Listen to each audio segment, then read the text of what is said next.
You know, it's hard not to be excited with the incredible music that we have in this show, and that's because of Trey Corley and the Music City Connection. Would you give them a big hand and thank them?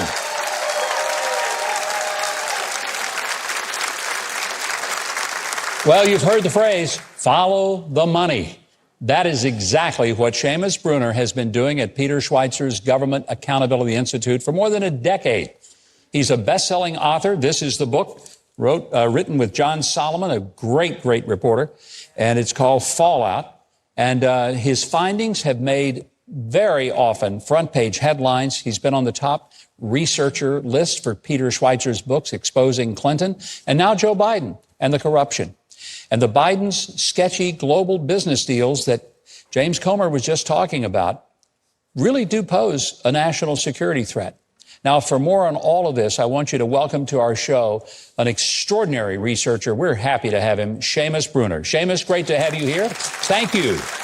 Yeah, it's great to be with you, Governor. Perfect that you're here the same night that Congressman Comer is here, because that's what you guys have been digging around in as well at the Government Accountability Institute.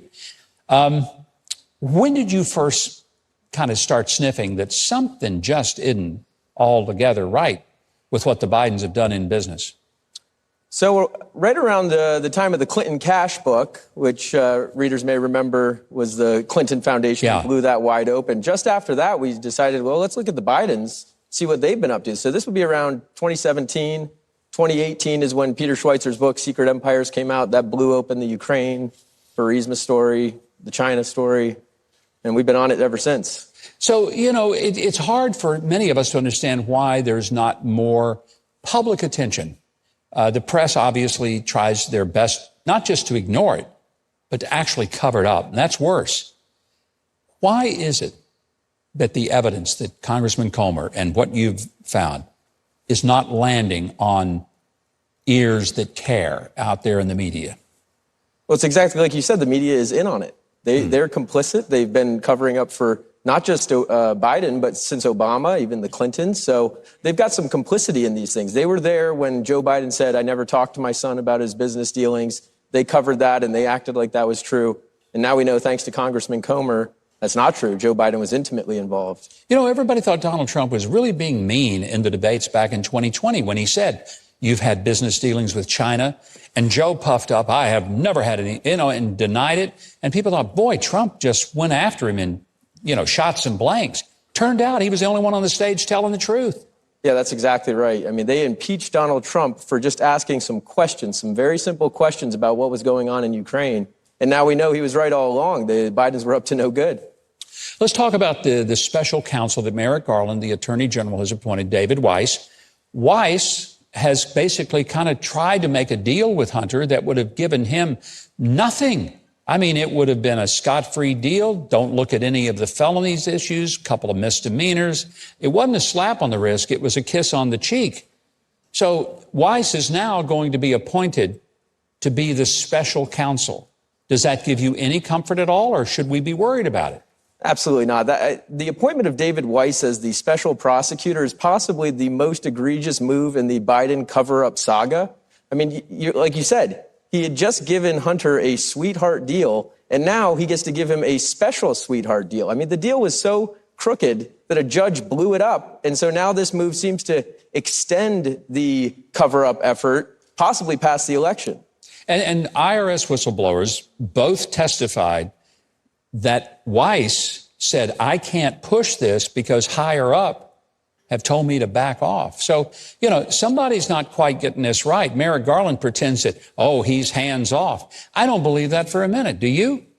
Not at all. The White House, the DOJ, they have been covering up for the Biden family crimes, or alleged crimes, I guess, at this point, but they look pretty serious like crimes. They've been covering up since the beginning. Seamus, what can happen, though? I mean, obviously, Congress does have the power to subpoena, so they can get to some of this. Will anything ultimately kind of unfold that will hold people accountable? Well, I think what Congressman Comer and the Oversight Committee have done is a form of justice, but we obviously need a lot more than that. We need accountability. So the things we're talking about here with Joe Biden, there's big allegations of bribery. The U.S. Constitution says that specifically bribery is among the high crimes and misdemeanors that demand impeachment. So I think impeachment should begin as soon as possible. That would be a form of justice. But until there's a new administration, until there's new leadership at the DOJ, I don't see them prosecuting Hunter Biden. They've shown every indication it's going to be the opposite. It's going to be more sweetheart deals, more extending the past the statute of limitations. You know, we were talking with the congressman about $20 million that went to these phony companies. You have said that there is big money coming from Russian oligarch Alina Baturina, who was the wife of the Moscow mayor. Now, we're talking, and you mentioned money well beyond that. What kind of money are you even suggesting might be involved in those transactions?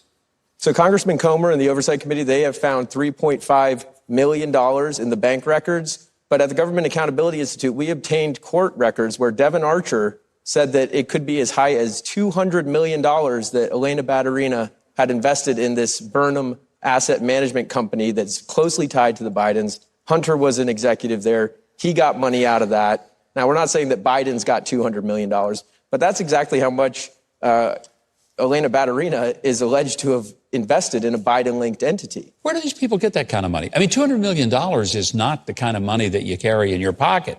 That's a lot of dough, $200 million. Where do they get that money? So Elena Baturina, she is like an oligarch's oligarch. She's the first female billionaire in Russia. She's got close ties to Putin. We found in the WikiLeaks, she's actually has ties to organized crime. A lot of that money was acquired through corrupt dealings in Moscow, real estate dealings and sweetheart, land grab type stuff. And so the timing here is what's really interesting. So when does she invest in the Biden businesses? It's 2014. It's during the Maidan Revolution, after the Maidan Revolution with the overthrow of the president of Ukraine. A lot of Russian oligarchs were thinking, is the U.S. going to put sanctions on us? And if the U.S. is going to sanction us, we need to get our money out of here. So they started looking for safe havens. And so this oligarch, Baturina, she invested where safer than with the son of the vice president. So that's possibly, the safest place you could put your money if you're a Russian oligarch is with the Bidens. I mean, this is frightening stuff. Seamus, it's important what you're discovering. I hope people will get the book Fallout that you've written with John Solomon, but more importantly, they need to follow what is going on at the Government Accountability Institute. For our audience, Seamus's books are available everywhere that books are sold, as well as Peter Schweizer's books.